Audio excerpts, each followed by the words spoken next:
Sziasztok!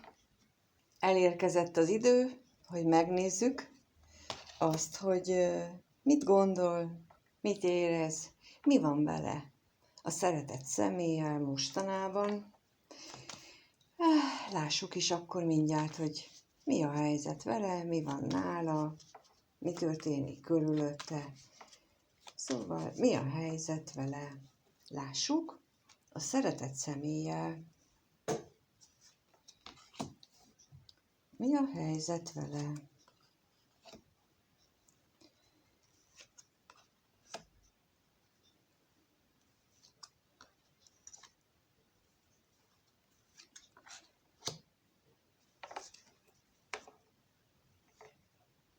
Úgy tűnik, hogy ez az ember, mindegy, hogy férfi vagy nő, ezt úgy vegyétek, ahogyan érint benneteket. Ez az ember úgy tűnik, hogy egy tartós kapcsolatban van, ami már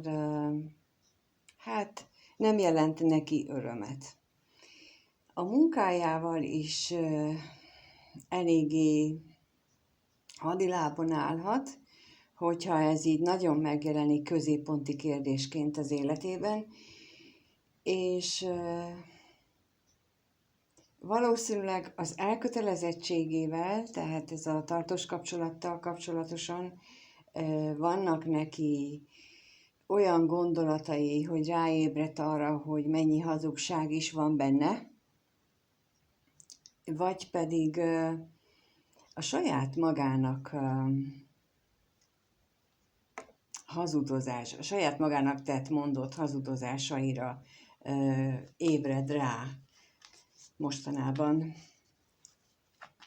De megkérdezzük azt, hogy mi a helyzet itt a házassággal? Mi a helyzet itt ezzel a házassággal? Mit tudhatunk erről a házasságról?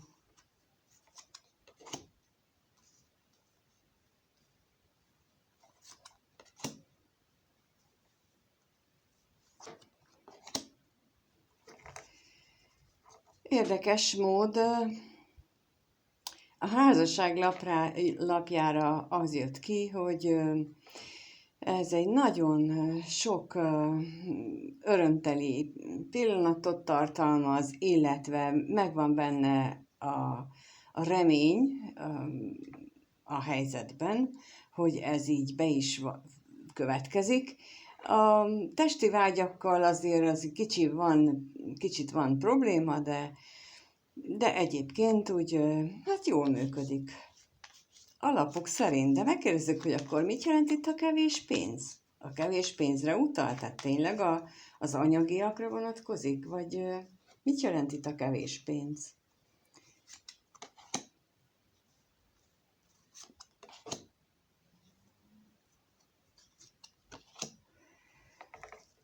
Hát azért itt már nem egészen azok jöttek ki, hogy ilyen nagyon happy és minden boldog, mert hogy a félelem és a féltékenység és az özvegyember azért arra utal, hogy itt vannak problémák itt ebben a meglévő kapcsolatban. Viszont a kevés pénz az valóban utalhat arra, hogy jelenleg anyagi problémákkal küzd, méghozzá nem is most csak az utóbbi időben, hanem már egy jó ideje meglévő probléma ez. De akkor nézzük, hogy mit jelent itt ez a lelkészlapja. A lelkész mit jelent?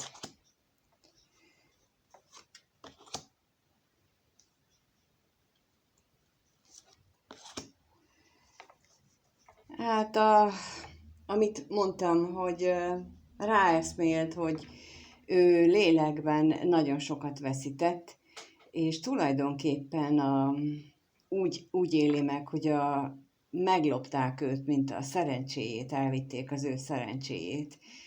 De akkor még megkérdezzük ezt a hamisságot is, hogy akkor mit keres itt ez a hamisság? Mit keres itt a hamisság? Hát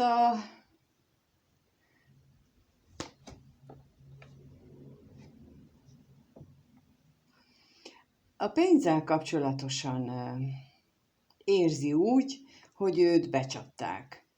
Méghozzá becsaphatta például egy idősebb nő, vagy esetleg ő csapott be valakit, de inkább azt gondolom, hogy ő azt érzi, hogy ez az idősebb nő tanácsolt neki valamit, és akkor ő így becsapottnak érzi magát. Érdekes. Érdekes gondolatok. Illetve most jönnek a gondolatok, de ez a helyzet volt, amit megkérdeztünk. A helyzetére vonatkozólag kérdeztük meg. De akkor most megkérdezzük, hogy egyébként úgy milyen gondolatai vannak neki mostanában, úgy általában, mi körül járnak a gondolatai. A gondolatai mi körül járnak? Mi körül járnak a gondolatai?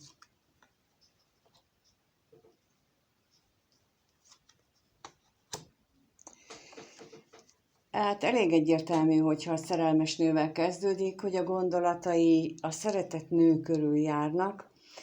Viszont úgy tűnik, hogy a szeretett nőtől elvitte az élet a magányosság felé, és most magányosnak éli meg az életét, szerencsétlennek, az otthonában elég sok problémája lehet, szóval jelenleg ő gondolatai szintjén nincs túl jó állapotban, de megnézzük, hogy mit jelent itt az utazás.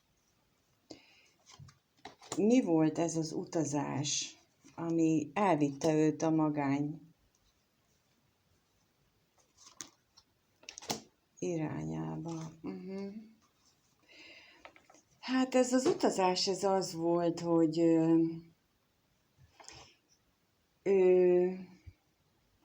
úgy tűnik nekem, mintha lett volna benne egy vágy arra vonatkozólag, hogy találkozzon, gondolom, a szeretett nővel, viszont másképp alakult. Egyes esetben ő döntött úgy, hogy mégsem találkozik, mégis visszavonulót fújt, más esetben pedig az élet alakította úgy, hogy ő nem tudott elmenni erre a találkozóra, és emiatt ő mély gyászba borult. De miért borult gyászba? Hát miért nem szólt, hogy nem tud elmenni? Vagy mi ez az özvegyember itt? Mi ez a gyászlapja?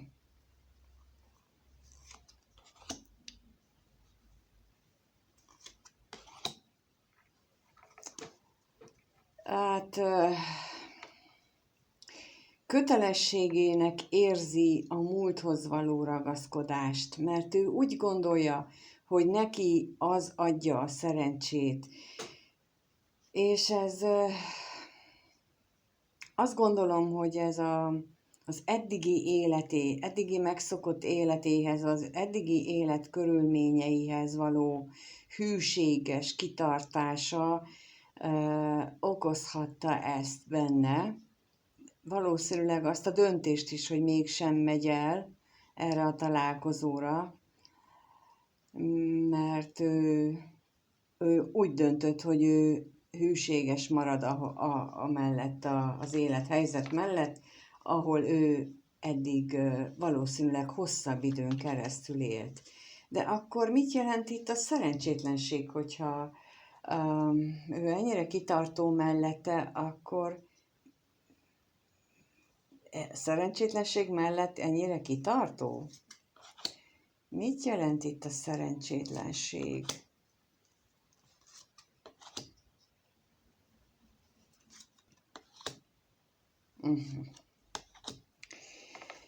Hát, mint az első kirakás, vagy első sorban is látszott, hogy azért ő egy tartós kapcsolatban van. ami valószínűleg sok esetben házasságot jelent,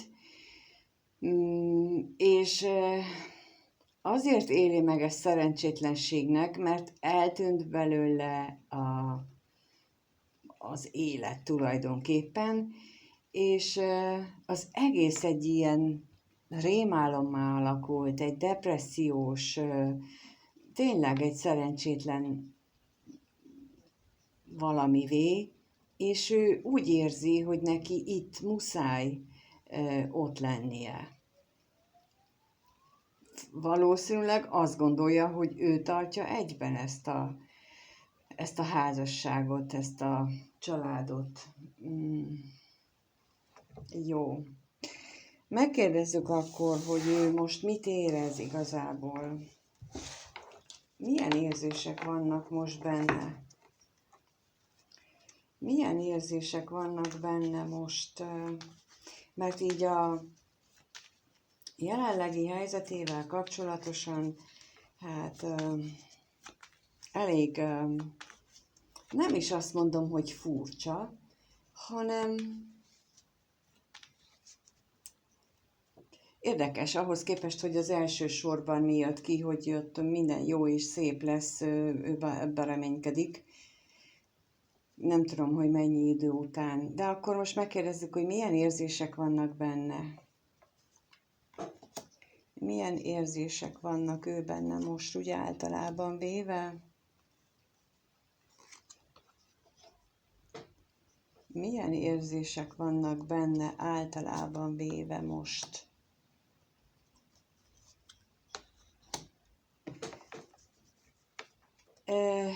Hát az érzései az nagyon-nagyon hullámzóak, és egyébként is egy nagy átalakuláson mennek keresztül. Még az is elképzelhető, hogy eddig nem mert beengedni az érzéseket az életébe. Tehát távol tartotta magától az érzéseket, és én nekem most így a halál és a katonatisztlapjával az jön, hogy ennek az átalakulása folyik. Tehát, hogy ő eddig kizárta az életéből az érzéseket, olyan nincs. Tehát olyan egyáltalán nem is létezik ebben a világban, hogy érzés, és ez most benne kezd átalakulni, mert egyébként meg érzés szintjén kijött a középen a gondolat, mégpedig a gondolat a szerelem érzésének az elvesztése miatt, a szerelmének az elvesztése miatti állandó gondolkodás. Tehát valószínűleg tartom, hogy ez az átalakuló érzelmi távolságtartás, ez ennek a következménye, hogy rájött, hogy az eszével, hogy ő neki borzasztó vesztesége van az érzések szintjén. Majd megkérdezzük most, hogy ezt a halálra rákérdezünk, hogy mit jelent így a halál itt az érzéseknél. Milyen átalakulást jelent így a halál?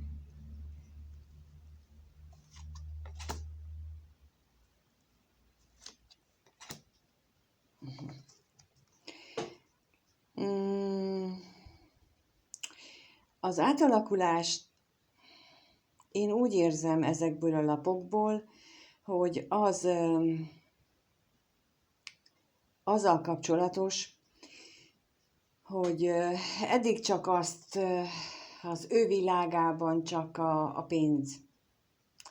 A pénz volt a lényeges, illetve úgy tudta megvalósítani, hogy az érzésektől távol tartom magamat, hogy a pénzre és a váratlan, vagy hát az örömökre fókuszált, és kiderül lassan, és a halállapja így erre vonatkozik, hogy kiderül, hogy ezek így hazugságok voltak, gyakorlatilag semmi sem igaz belőle. És lehet, hogy annak is köze van ehhez a dologhoz, ugye az elsősorban kijött a kevés pénz, hogy lehet, hogy most nagyon hosszú ideje már anyagi veszteséget él meg, elég nehéz anyagi körülmények közé került, és emiatt átalakította a gondolatait, a pénzhez való viszonyát, illetve az anyagiakhoz való viszonyát, mert talán rájött, hogy anélkül is lehet élni, vagy például lehet, hogy ez a rosszul működő, borzasztó házasság, amiben van, vagy tartós kapcsolat, amiben van, az ilyen pénz nélküli helyzetben mutatja meg a valódi erejét. Például ez is lehetséges, hogy most, hogy ő nem tudja ellátni a családot, esetleg megmutatták, hogy azért a többiek átveszik az ő szerepét, és akkor ezt így jól éli meg, hogy így megláthatja például azt, hogy a pénznek más funkciója is lehet a családban, mint amit ő eddig gondolt. Azért erre sokan ne gondoljátok, hogy ez sokotoknál előfordulhat. Ez nagyon ritka esetben történik, hogy ilyen jellegű belátó képességgel bír egy ember, és ez nem csak férfi, hanem ez nőre is igaz. Tehát igen nagy traumának kell ahhoz érnie, szörnyű dolgokon kell átmennie valakinek, hogy ezt ekkora belátó képességgel így átalakítsa a gondolatait, de a lapokból ez is következhet, és némelyen esetekben lehetséges ilyen, hogy ez átalakítja például a családjához való viszonyát, bár majd meglátjuk, hogy későbbiekben, hogyha megkérdezzük, hogy veled kapcsolatosan milyen gondolatai, érzései vannak, hogy ez változtatja-e, vagy igazából nem. De megkérdezzük itt most még a veszteségre, rákérdezünk, hogy az ő gondolataiban a veszteség mit jelent. Mit jelent az ő gondolataiban a veszteség? Mit jelent az ő gondolataiban a veszteség?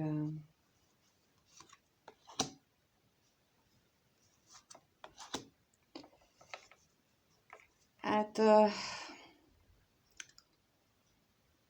tulajdonképpen itt én megint azt gondolom, hogy arra utalnak itt a lapok, hogy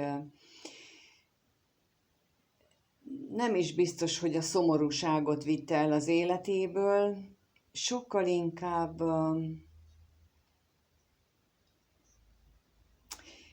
inkább egy beteges döntés, egy beteges gondolatot jelölnek itt, amit én most úgy érzek tulajdonképpen, hogy a bíró két oldalán, tehát a serpenyő két oldalán az, hogy belebetegedjek, vagy engedjem el az egészet ennek a veszteségnek, és én inkább ezt a vacillálást érzem belőle, hogy ő ezen gondolkodott így a szeretetnek az elvesztésével kapcsolatosan, hogy melyik variáció, vagy hogyan dolgozza ezt fel, de a végén mindenképpen a szomorúság jön ki mind a két esetben, tehát igazából egyáltalán nem örömteli ez a döntés, vagy ez az egész számára. Jó, akkor most megnézzük, akkor veled kapcsolatosan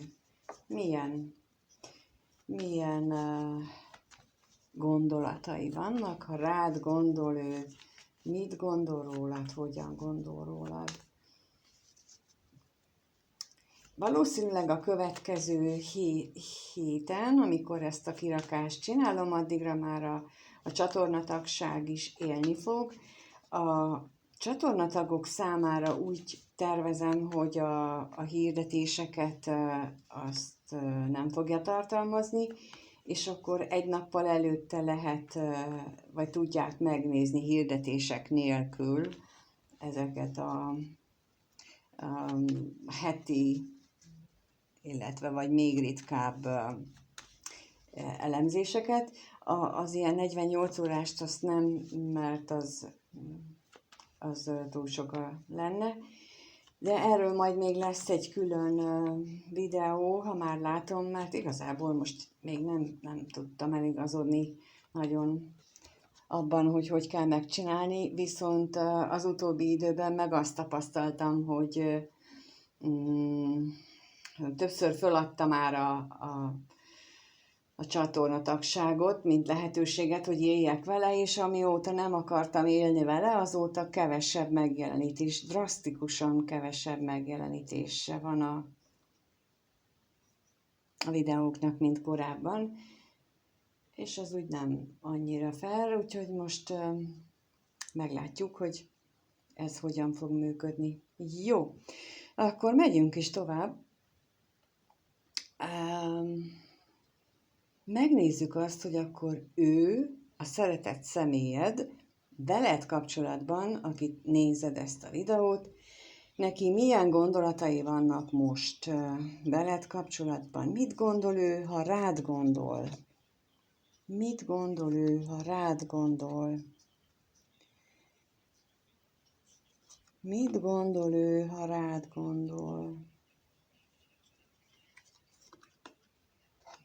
Mit gondol ő, ha rád gondol?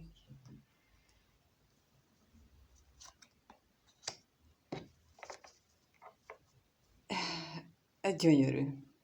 Őszintén szólva azt gondolja, hogy te egy isteni ajándék vagy a számára, és ő ebbe belevetekszik. Te adtad neki, vagy te adod neki az állandó szerencsét, és úgy éli meg, mintha tényleg az elején is és a végén is arra utalnak a lapok, hogy mintha te hoznád az isteni ajándékot neki. Tehát a végén is ott van az állandóság lapjával az univerzumnak a vigyázó tekintete, előtte a szerencselapjával, tehát amíg te az életében voltál, kinek hogy, addig ő tulajdonképpen ajándékban, bőségben dúskál, de és azért mondom, hogy voltál, mert középen a betegség lapja van, és ez arra utal nekem, hogy pillanatnyilag lehet, hogy nélkülöznie kell, és azt jelenti itt a betegség lapja veled kapcsolatosan, hogy ő ha rád gondol, belebetegszik, hogy nem vagy az életében, amikor pedig isteni ajándék vagy, és te lennél neki a szerencse, az állandósult szerencse az életében. De megkérdezzük, mit jelent itt a bíró? Mi a bíró? Mi a bíró?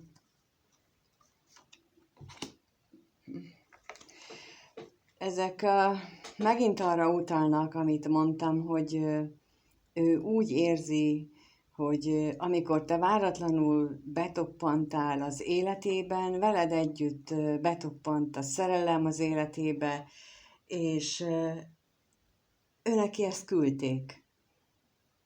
Ez egy ilyen isteni jutalom volt az ő számára, ajándék, tényleg, tehát te voltál amikor megérkeztél, te voltál a minden, a minden, nem is tudom. Tehát én most ilyen, amit érzek az alapján, azok nagyon szépek. Mit jelent itt a betegséglapja? A betegséglapja mit jelent?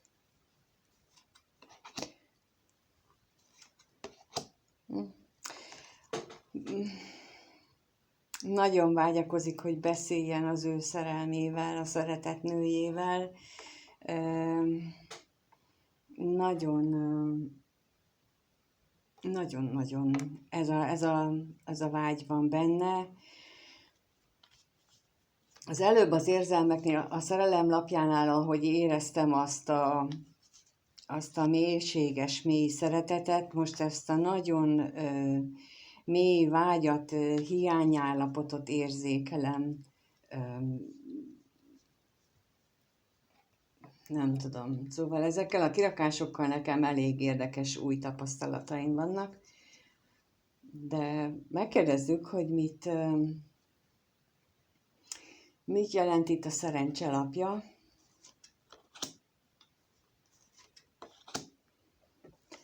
Hát, amit mondtam, hogy te mindent adsz.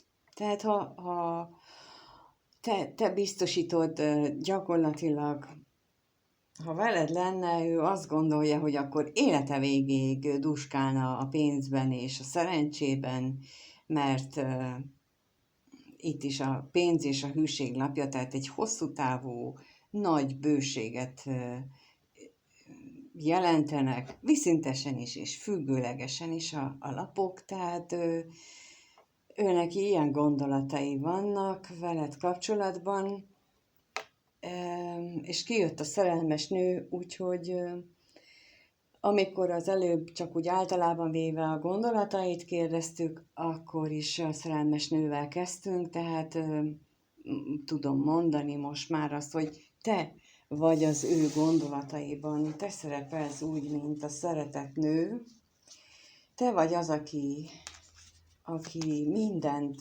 is jelentesz a számára, és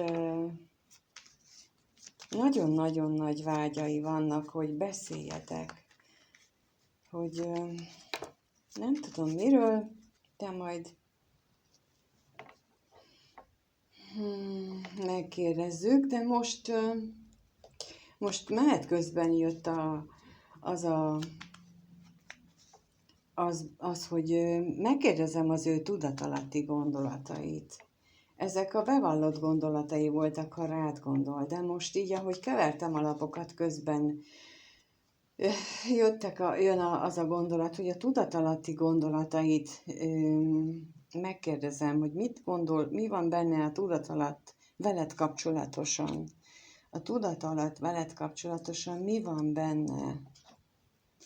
Mi van benne veled kapcsolatban a tudatalattiában?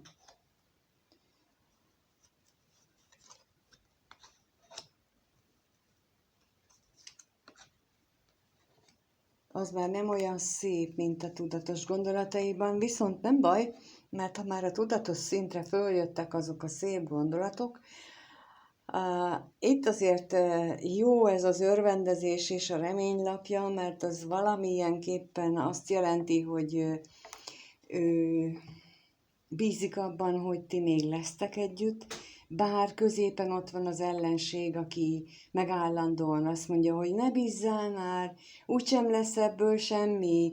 Tehát ez a kis ördög, aki állandóan azt mondja, hogy ez biztos, hogy nem fog megvalósulni, ez csak így álom, nem vagy te méltó erre. Szóval, hogy így állandóan duruzsol a fülébe. Lehet, hogy nem csak saját maga ez az ellenség, hanem valaki a környezetében, aki azt akarja vele elhitetni, hogy te nem vagy elég méltó hozzá, vagy ilyeneket mond, vagy pedig, hogy mit képzelsz te, hogy kellenél te neki? Hát nem kell ezt te annak. Szóval, hogy így ilyen jellegű dumák vannak neki a tudatalattiában, és rengeteget gondolkodik, de megkérdezzük azt, hogy mi gondolkodik ő? Tudattalanul is, mind gondolkodik ő veled kapcsolatosan a tudatalattiában? Tudat alatti szinten mind gondolkodik ő? Rengeteget gondolkodik, de az ő magányosságán gondolkodik, és azokban az esetekben, ahol gyerek is érintett az ő életében, akkor a gyerekre és a házra gondol, hogy azért vállalja ő be ezt a magányosságot, mert ott a gyerek és a ház. De ez rengeteg energiát viszel tőle, és ő ezen rengeteget agyal. Jó, tehát, és az ellenséget még megkérdezzük, hogy az ellenség mit jelent itt még? Mi az ellenség? Mi itt az ellenség?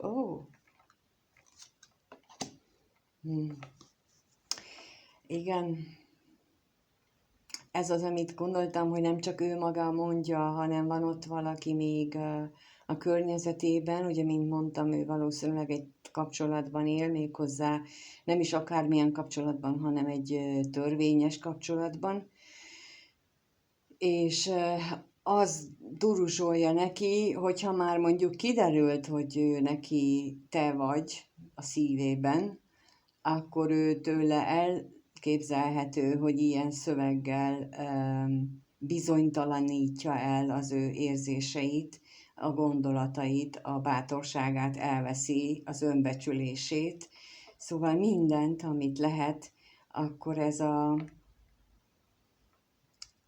a kapcsolat, a jelenlegi párja, ő mond ilyeneket neki, ami aztán hát eredményezi azt, ami van köztetek.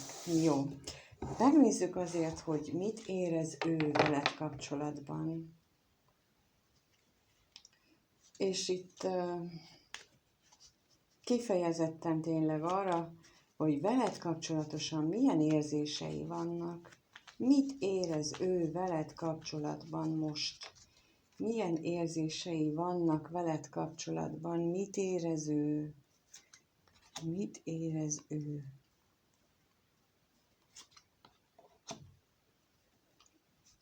Veled kapcsolatban mit érez ő?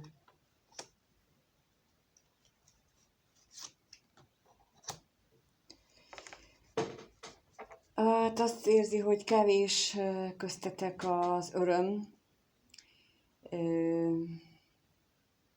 Olyan érzés neki, két variáció van. Az egyik az, hogy ő hozott egy döntést, ugye az első, leges-legelső sorból az látszik, minthogyha hozott volna egy döntést, és annak a következményei, tehát akármennyire is rossznak tartja, ő úgy gondolja, hogy azon amellett hosszú távon kitart.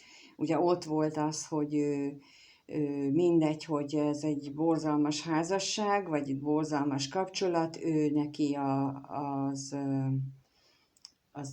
az elköteleződése, hogy ő amellett kitart, mert ő gondolom tett egy fogadalmat, vagy valamilyen ígéretet. Ez az A verzió. A B verzió pedig az érzései tekintetében, hogy ő úgy érzi, hogy ez a köztetek lévő mostani távolság, helyzet, ami van, az megint csak egy isteni beavatkozásnak az eredménye, egy próba, hogy vajon kitartotok-e.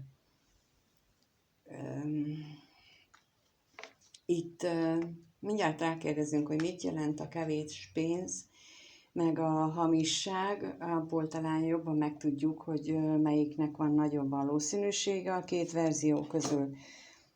A kevés pénz esetén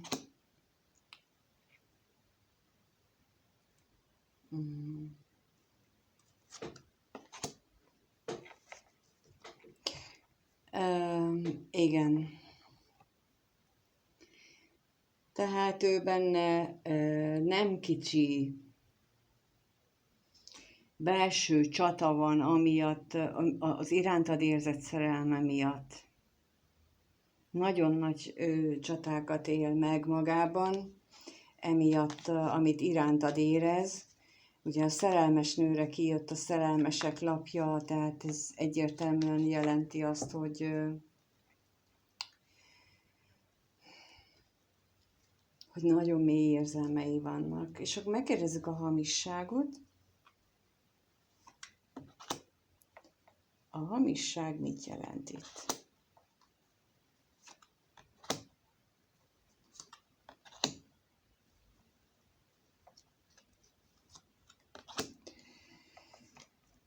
Um, Már erre volt utalás, és itt korábban, azt hiszem, az is az első vagy a második sornál a gondolatainál volt, hogy itt megint arra utal, hogy volt egy meghiúsult találkozás, ami miatt neki bűntudata van, és rengeteget gondol erre, és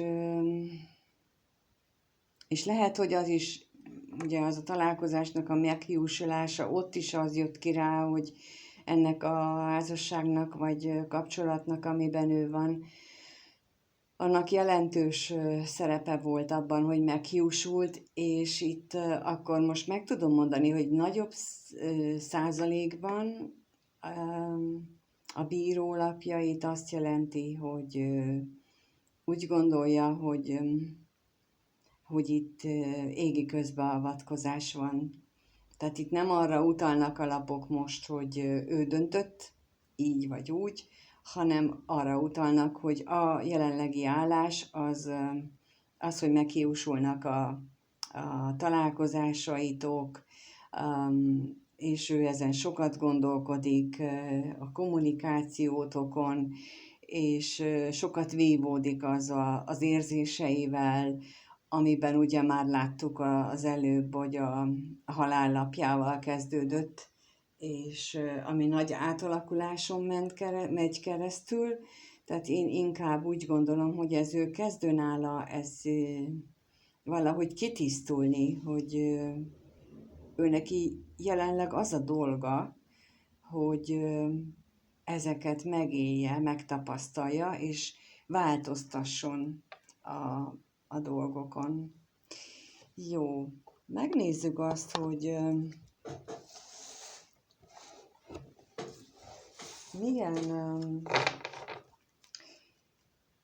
milyen események, vagy milyen dolgok várhatóak a következő 1-2 hétben. Ugye azt mondom mindig, hogy 1-2 hétben, de azért mondom, mert van, akinél tényleg bekövetkezhet 1 hét alatt, más esetekben meg 2-3 hét, mert ez egyéntől függő, hogy megcsinálja, meglépi-e azokat a döntéseket, amit esetleg az élet elé hoz, vagy nem lépi meg, vagy másképp dönt, mint ahogy azt pillanatnyilag lehet látni. Tehát a következő 1-2 hétben veled kapcsolatosan milyen lépésre számíthatunk tőle?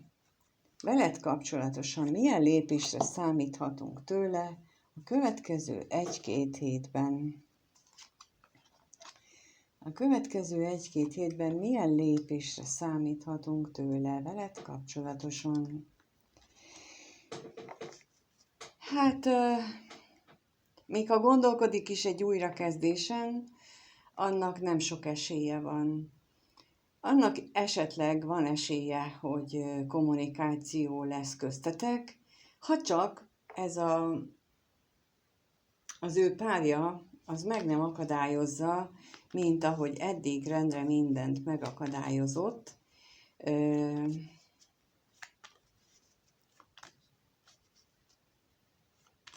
De akkor megkérdezzük, hogy mit jelent itt a veszteség. Mit jelent itt a veszteség? A veszteség.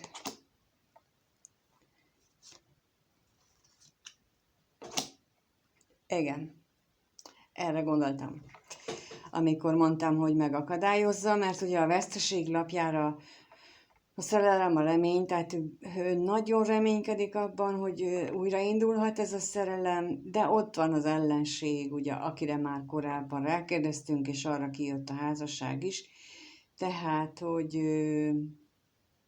ő megint ott lesz, és résen lesz. És megkérdezzük, hogy mit jelent itt az üzenet. Az üzenet mit jelent? Az üzenet mit jelent?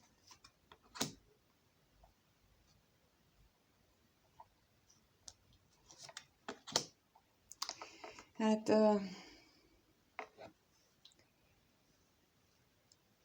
itt megint azt érzem ebből, hogy köztük ugyan, mármint ott a jelenlegi életkörülményeiben nem túl rózsás a helyzet, de megint közbe avatkozik a terveibe, inkább így mondom bele, avatkozik rendesen. Az özvegyasszonyra is rákérdezek még. Az özvegyasszony mit jelent itt? Özvegyasszony. Igen, megint csak az jön ki, tehát mindenhol az jön, hogy ő nagyon szeretne beszélni is, menni is, beszélni is, ő nagyon szeretné a vágyait, reménykedik egy új kezdetben, de a környezete és minden pillanatnyilag ezt még nem teszik lehetővé. És tulajdonképpen így, ahogy ezt így végignézem, és látom, hogy mindenhol csak a gátak jönnek ki, ez nagyon is alátámasztja azt, hogy kétszer is kijött utalás arra, hogy ez tulajdonképpen a jelenlegi távolság az nagyon sok esetben azt jelenti, hogy ezt nagyobb erők irányítják, mint ami köztetek van, és ezeknek a nagyobb erőknek a hatása az, hogy így alakulnak a dolgok. És igen. Jó, akkor azt hiszem most ebből többet nem tudunk meg. Köszönöm, ha itt voltál, megnézed, lájkolsz, feliratkozol, és megírod, hogy mit gondolsz, és arra vonatkozólag is, hogyha már kint lesz majd a csatorna is, hogy ott mit szeretnétek látni, mert vannak ötleteim, de azt úgy szeretném alakítani, hogy akkor már bevonlak benneteket is, hogy hogyan alakuljanak ott a dolgok. Köszönöm szépen még egyszer, úgyhogy mindenkinek minden jót kívánok, sziasztok!